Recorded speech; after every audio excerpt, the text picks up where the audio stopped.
ఈ corona virus అంతమయ్యేంత వరకు ఇది మనకి ప్రపంచం మొత్తానికి కూడా శోధన గడియ. ఈ శోధన గడియ నుంచి దేవుడు ఏమంటున్నాడు? కాపాడుతాను అన్నాడు. బా, ఎంత గొప్ప దేవుడు అండి. ఫిలదెల్ఫియా సంఘం సహోదర ప్రేమ కలిగిన సంఘం. ఈ సంఘానికి ఆయన వర్తమానం తెచ్చినవాడు, సత్యస్వరూపి, పరిశుద్ధుడు, దావీదు తాళపు చెవులు కలిగినోడు. అలాంటి ఆ సంఘానికి ఎందుకు అంత అద్భుతమైన విషయాలు చెప్తున్నాడంటే, ఆ సంఘము క్రియలు బాగున్నాయి, ఆ సంఘము వాక్యాన్ని గైకొంది, ఆ సంఘము ప్రియ దేవుని బిడ్డలారా దేవుణ్ణి ఎరిగిన సంఘం, యేసుక్రీస్తుని ఎరిగిన సంఘం. అందుకనే ఆ సంఘానికి దేవుడు ద్వారాలు తెరిచాడు. ఇప్పుడు సువార్త అనే ద్వారం తెరిచాడు, విశ్వాసం అనే ద్వారం తెరిచాడు, ఆయనతో సహవాసం అనే ద్వారం తెరిచాడు, రక్షణ అనే ద్వారం తెరిచాడు, పరలోకపు ద్వారం తెరిచాడు. ఆయన 1000 ఏండ్ల పరిపాలనలో ఉండేటువంటి ద్వారం తెరిచాడు ఆయన. అలాంటి గొప్ప దేవుడు వారి కోసం ద్వారం తెరిచాడు. అంతేకాకుండా యూదులు కాకపోయినా యూదులని చెప్పుకున్న వారిని యూదుల దగ్గర తీసుకొచ్చి వాళ్ళ పాదాల చెంత పడవేసి దేవుడు వీళ్ళని ప్రేమిస్తున్నాడురా అని తెలుసుకునే విధంగా చేశాడంట. ఎంత గొప్ప దేవుడు. మూడోది ఇప్పుడు ఏమంటున్నాడు చూడండి, రాబోవు శోధన కాలము నుండి నేను కాపాడతాను. హల్లెలూయా. ప్రియ దేవుని సంగమా, దేవుని బిడ్డారా, ఎంత గొప్ప దేవుడు అండి యేసయ్య. నిజంగా శోధన గడిలో మనం ఉన్నాం. కింద ఫుట్ నోట్లు ఎంత అద్భుతంగా రాశాడో, శోధన గడియ.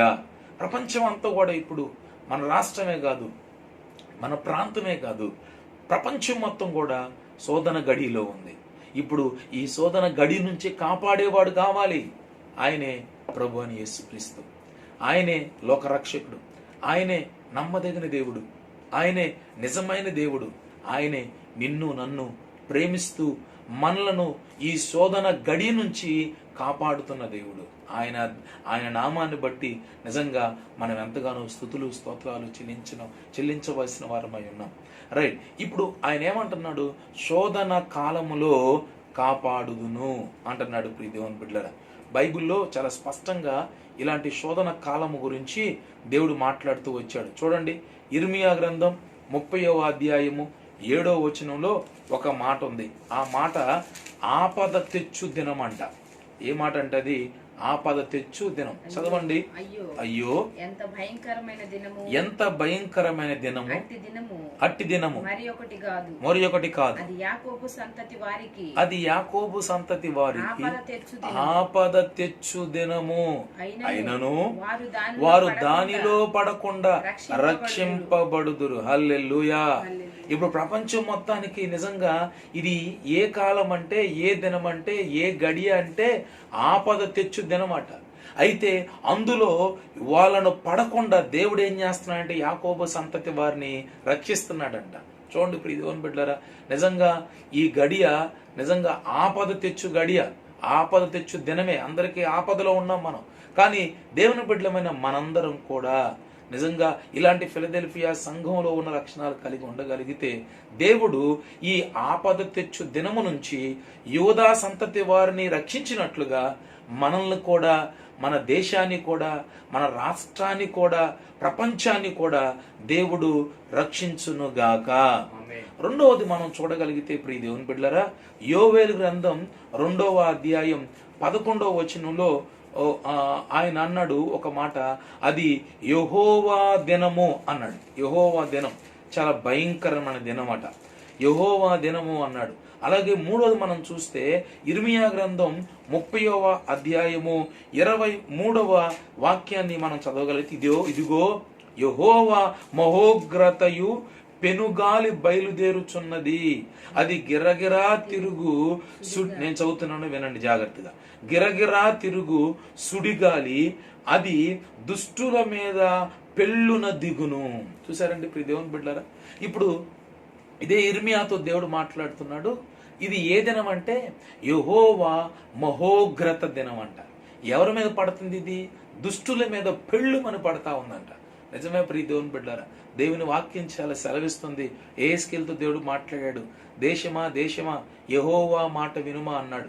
ఏ దేశం అయితే యెహోవా మాట వినకుండా విశ్వాసఘాతకమైన పాపం చేస్తుందో ఆ దేశానికి దేవుడు విరోధి అయి ప్రాణాధారము ఆహారం లేకుండా చేసి కరువు పంపించి ఆ దేశంలో మనుషులను పశువులను నిర్మూలన చేస్తాను అని దేవుడు హెచ్చరిక చేశాడు ఆ రోజుల్లో. ప్రియ దేవుని బిడ్డలారా, ఆయన నిన్న నేడు నిరంతరము ఏకరీతిగా ఉన్న దేవుడు, మారని దేవుడు, మార్పు చెందని దేవుడు. గనుక మన జీవితంలో మనం కూడా జ్ఞాపకం చేసుకుందాం. దేవుని యొక్క కోపం బయలుదేరుతుంది, దుష్టుల మీద పెళ్ళుమని పడుతుంది. కనుక మనము దుష్టుల ఆలోచన చొప్పున నడవకుండా, పాపుల మార్గం నిలవకుండా, అపహాస్యకులు కూర్చుండ చోటున కూర్చోకుండా యెహోవా ధర్మశాస్త్రమందు దీవారాత్రులు ఆనందించుచు ధ్యానిస్తే కనుక మనము నీటి కాలవయోర నాటబడిన వారమై ఆకు వాడక తగిన కాలమందు ఫలమిచ్చేవారుగా ఈ దేశానికి, మన రాష్ట్రానికి, ప్రపంచానికి ఉండగలుగుతామని మనవి చేస్తున్నాను. ఇంకా మనం చూడగలిగితే ఆమోసు గ్రంథం 8వ అధ్యాయం 10వ వచనంలో కూడా ఉంది. అది ఘోరమైన శ్రమ దినం అనే వాక్యం సెలవిస్తా ఉంది. అంతేకాకుండా ప్రియ దేవుని బిడ్డలారా, అదే ఆమోసు గ్రంథం 5వ అధ్యాయం 18వ వచనం దగ్గర నుంచి 20వ వచనం వరకు మనం చూడగలిగితే ఆమోసు 5:18 నుంచి 20 వరకు అంధకారము కారు చీకటిగా ఉండు దినం అన్నాడు. జెఫన్యా గ్రంథం 1వ అధ్యాయం 14వ వచనం నుంచి 18వ వచనం వరకు మనం చూడగలిగితే మహానాశనము కలుగు దినము అన్నాడు.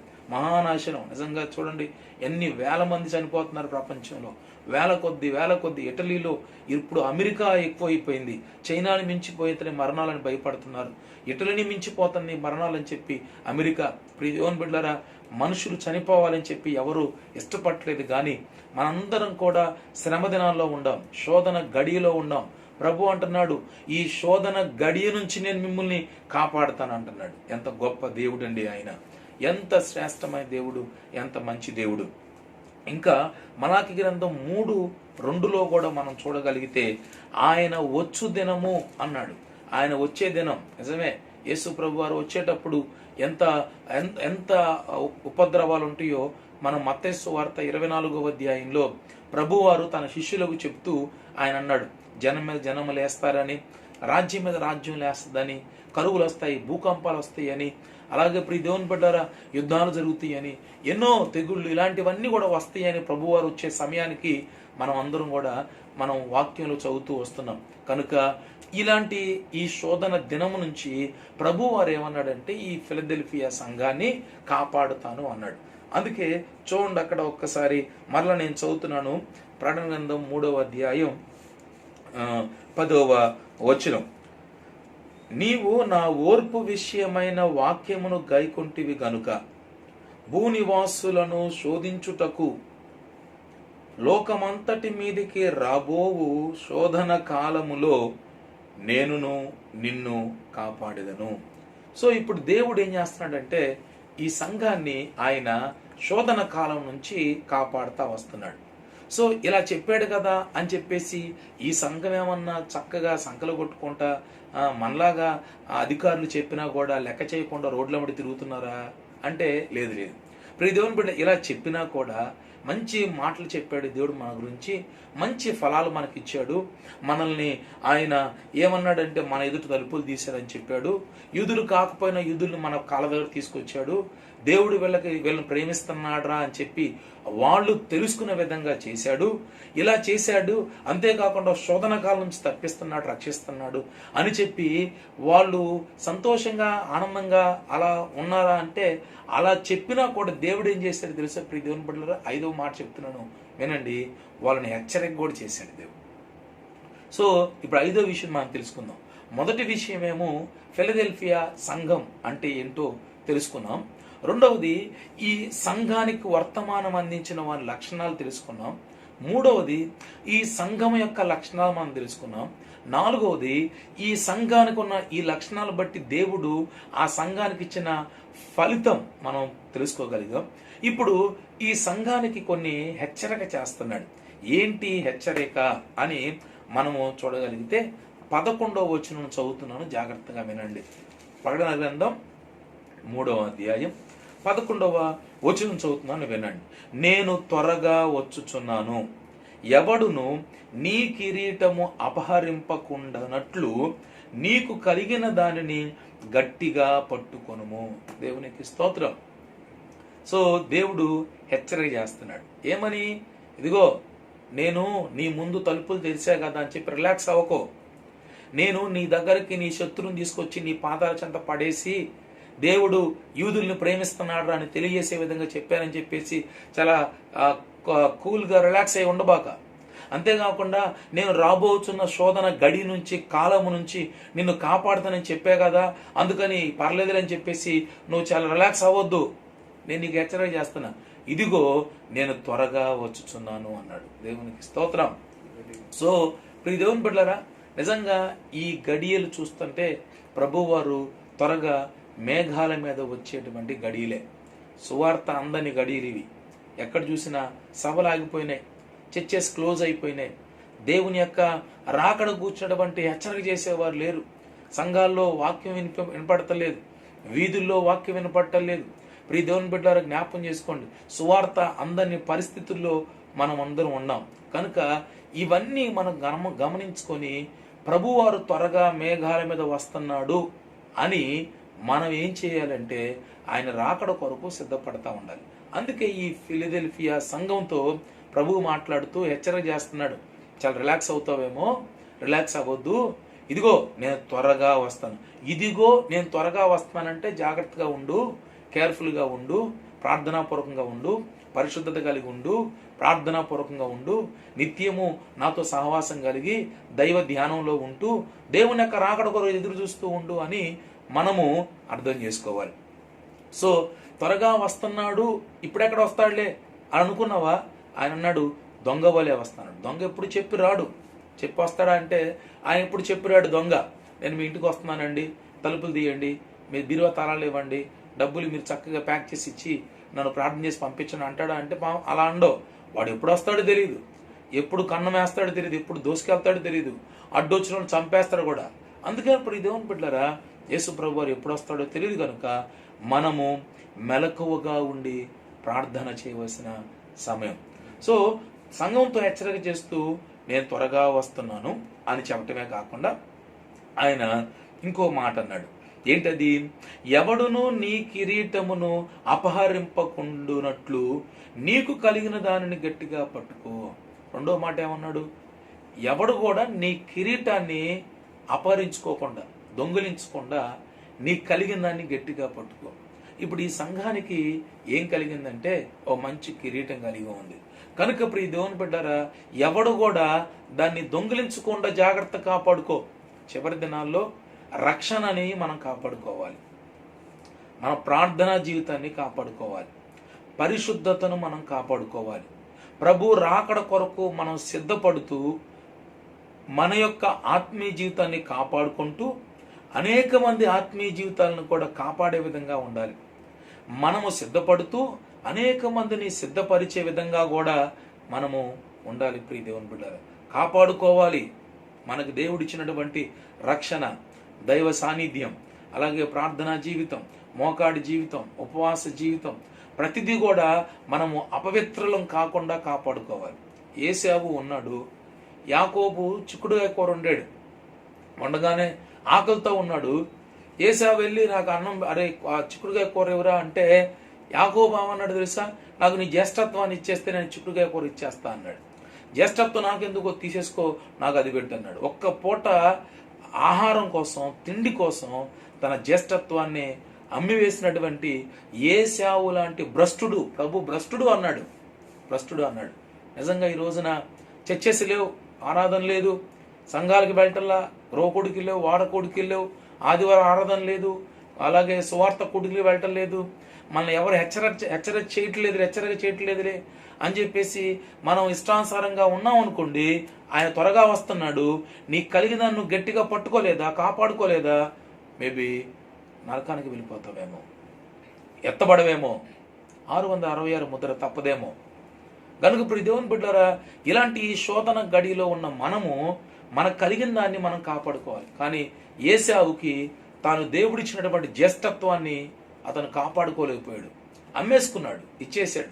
ఈ రాకడి దినాల్లో కూడా, చివరి దినాల్లో మనం కూడా ఎవరు లేరులే, మనల్ని ఎవరు కూడా చూడటం లేదని అనుకుని ఒకవేళ నీకు ఇవ్వబడిన రక్షణని అమ్మేసుకుంటున్నావేమో జ్ఞాపం చేసుకోవాలి. అలాగే ఇప్పుడు దేవుని బిడ్డలారా, దేవుని యొక్క సన్నిధిలో ప్రభువారు చాలా స్పష్టంగా మాట్లాడుతున్నాడు. దేవుడు యోధాకు కూడా మంచి స్థానం ఇస్తే యోధ ప్రభువారిని 30 వెన్నాళ్ళకి అమ్మేసేసి తన యొక్క స్థానాన్ని కోల్పోయాడు. యోధా స్థానంలో మత్తయ్య వచ్చాడు. శిష్యుడిగా మత్తయ్యని అపోస్తులు చేర్చుకోవడం జరిగింది. ప్రియ దేవుని బిడ్డలారా, గనుక మనం జ్ఞాపం చేసుకుందాం, మనకి ఇవ్వబడినటువంటి దాన్ని మనము గట్టిగా కాపాడుకోవాలని మనం చేస్తున్నాను.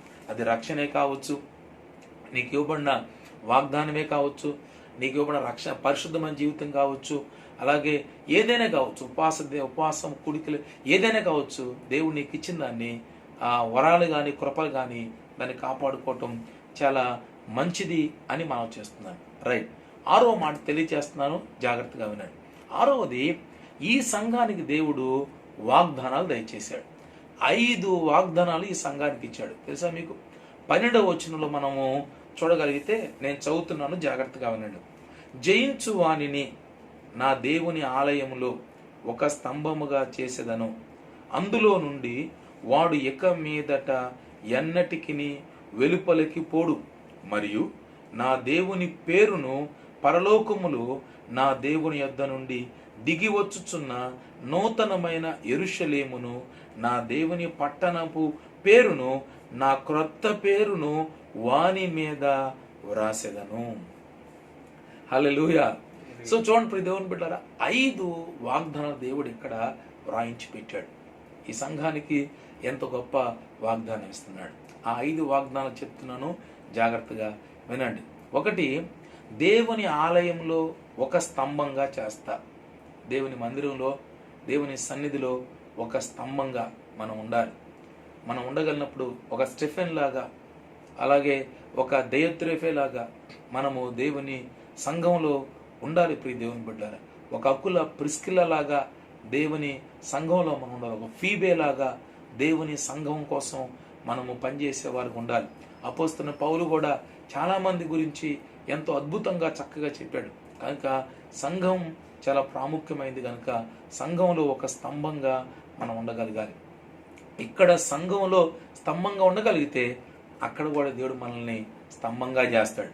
అలాగే 2వది, ఆయన ఏమన్నంటే ఎన్నటికీ అందులో నుండి వెలుపలికి పోడు. ఎందులో నుంచట ప్రభువారు చెప్పారు చూడండి, అందులో నుండి వాడు ఎక్క మీదట. అంటే దేవుని ఆలయంలో నిన్ను స్తంభంగా చేసిన తర్వాత ఇక ఆ ఆలయంలో నుంచి నువ్వు ఇక వెలుపలికి పోనిపోవంట. అబ్బా, ఎంత అనిపించాడండి. ఇక నేను ఎవరు కూడా కదల్చరు, ఎవరు కూడా విరగొట్టరు, ఎవరు కూడా పగలగొట్టరు, ఎవరు కూడా తీసివేయరు. దేవుడు ఒక్కసారి నీకు ఆ స్థానం ఇచ్చాడంటే ఆ స్థానం నీదే. ఇక ఆ స్థానం నుంచి నిన్ను తీసివేయడు. 2వ వాగ్దానం. ఇప్పుడు 3వ వాగ్దానం ఆయన ఏమన్నాడంటే, నా దేవుని పేరు వానిపై రాస్తాను అంటున్నాడు.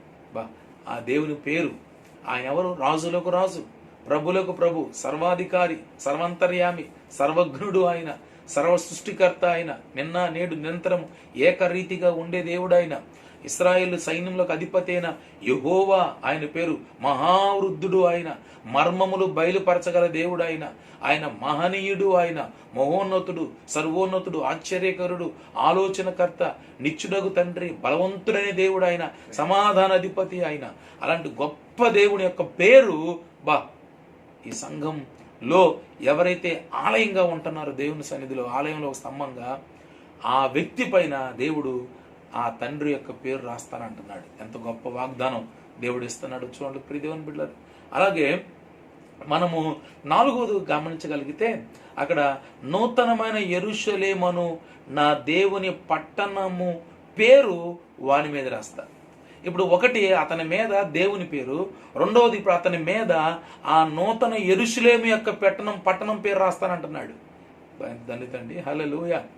ఆ దేవుని పట్టణం యొక్క పేరు అతని మీద రాస్తానంటున్నాడు. అజయనం అటు ఇటు నేను ఇంట్లో ప్రార్థన చేసుకుంటా తిరుగుతున్నప్పుడు యెరూషలేము గురించి నాకు ఎందుకో గుర్తొచ్చి ఏడుపు వచ్చింది. ప్రభువా, యెరూషలేము నన్ను తీసుకెళ్ళి ప్రభువా, యెరూషలేము వెళ్ళాలి, ప్రార్థన చేయాలి ప్రభువా, ఆ యెరూషలేము వీధుల్లో తిరగాలని అలా అనిపిస్తా. యెరూషలేము అస్తమానం గుర్తొస్తా ఉంది. యెరూషలేము కోసం ప్రార్థన చేస్తూ ఉంటున్నారు. సో ప్రియ దేవుని బిడ్డలారా, అలాంటి యెరూషలేము, నూతన యెరూషలేము యొక్క పేరుని అతని మీద రాస్తానంటున్నాడు. నిజమే, యెరూషలేము ప్రేమించువారు వర్ధిల్లుదురు అని వాక్యం చెప్తుంది. యెరూషలేము కోసం ప్రార్థన చేయండి అని వాక్యం చెప్తా ఉంది. ప్రియ దేవుని బిడ్డలారా, మనం అందరం కూడా నూతన యెరూషలేములో ఉండాలి. ఆ యెరూషలేములో ఒక స్తంభంగా ఉండాలి. ఆ నూతన యెరూషలేము యొక్క పేరు మన మీద దేవుడు రాయునుగాక. అలాగే 5వ చెప్తున్నాడు, నా క్రొత్త పేరు రాయుదును అంటున్నాడు. ఆయనకి ఒక క్రొత్త పేరు ఉందట, ఆ పేరు రాస్తాను అంటున్నాడు. ఒకసారి ఒక మాట చూద్దాం. ప్రకటన గ్రంథం 19వ అధ్యాయం 12వ వచనం నేను చదువుతున్నాను, చూడండి. ఆయన నేత్రములు అగ్ని జ్వాలల వంటివి, ఆయన శిరస్సు మీద అనేక కిరీటములుండును, వ్రాయబడిన ఒక నామము ఆయనకు కలదు, అది ఆయనకే గాని మరి ఎవనికి తెలియదు. చూసారా, అది ఆయనకే తెలుసు అంట, ఇంకెవరికి తెలియదు. ఆయనకి తెలిసిన ఆ క్రొత్త పేరు ఎవరైతే ఆయన రాజ్యంలోకి వెళ్తారో వాళ్ళ మీద రాస్తానంటున్నాడు. సో ఇప్పుడు ఈ సంఘానికి ఈ 5 వాగ్దానాలు దేవుడు ఇచ్చాడు. ఈ 5 వాగ్దానాలు కూడా మనకి కూడా దేవుడు ఆ వాగ్దానాలతో మనం తృప్తిపరచును గాక, ఆ వాగ్దానాలు మనకు అనుగ్రహించును గాక. ఆ తర్వాత ఇప్పుడు దేవుని బిడ్డగా మనం ఈ సంఘము చాలా చక్కని మాట చివరిగా ఆయన చెప్పి ఈ సంఘంతో మాట్లాడుతున్నాడు. సంఘముతో 13వ వచనం చదువుతున్నాను. ప్రకటన గ్రంథం 3వ అధ్యాయము 13వ వచనం. సంఘములతో ఆత్మ చెప్పుచున్న మాట చెవిగలవాడు వినుగాక. సో ఇప్పుడు ఈ మాట అన్ని కూడా చెప్తుంది ఎవరంటే పరిశుద్ధాత్మ దేవుడు. పరిశుద్ధాత్మ దేవుడు చెప్పేటువంటి ఈ మాటలు ఎవరికైతే చెవులుండియో వారందరూ వింటారు. ఎవరైతే వింటారో వాళ్ళందరికీ ఫలితం ఉంటుంది. ఫలితం ఉన్న వాళ్ళకి వాగ్దానం ఉంటుంది. వాగ్దానాన్ని ఎవరైతే స్వతంత్రించుకుంటారో వాళ్ళే దేవుని యొక్క రాజ్యానికి హక్కుదారులు అవుతారని ప్రభు పేరట మనవి చేస్తూ మనందరం కూడా ఆయన రాకడ కొరకు సిద్ధపడదాం. అట్టి కృప దేవుడు మనందరికీ అనుగ్రహించును గాక. దేవుడి మాటలు దీవించి ఆశ్రయించును గాక. ఆమేన్. చిన్న ప్రార్థన చేసుకుందాం. పరిశుద్ధుడా, ప్రేమ గల తండ్రి, నీ గొప్ప నామానికి స్తుతులు స్తోత్రాలు ప్రభా. ఈ సమయంలో నాయనా నీ బిడ్డలైనటువంటి నీ బిడ్డలకు అయా దేవుని యొక్క వాక్యాన్ని మీరు అందించి ఉన్నారు ప్రభా. ఇది నిజంగా శోధన కాలం, శోధన గడియ. ఇలాంటి శోధన కాలంలో, శోధన గడియలో మేమందరం ఉంటుండగా నాయన మీ వాక్యం సెలవిస్తుంది నాయన. శోధన గడి నుంచి, శోధన కాలం నుంచి నేను నిన్ను కాపాడుదును అన్నావు ప్రభా. ఫిలదెల్ఫియా సంఘంతో చెప్పిన ఈ మాట ప్రభా మాతో కూడా మీరు మాట్లాడుచున్నారు. నిజంగా సంఘాన్ని కాపాడినట్లుగా మమ్మల్ని కాపాడండి నాయన.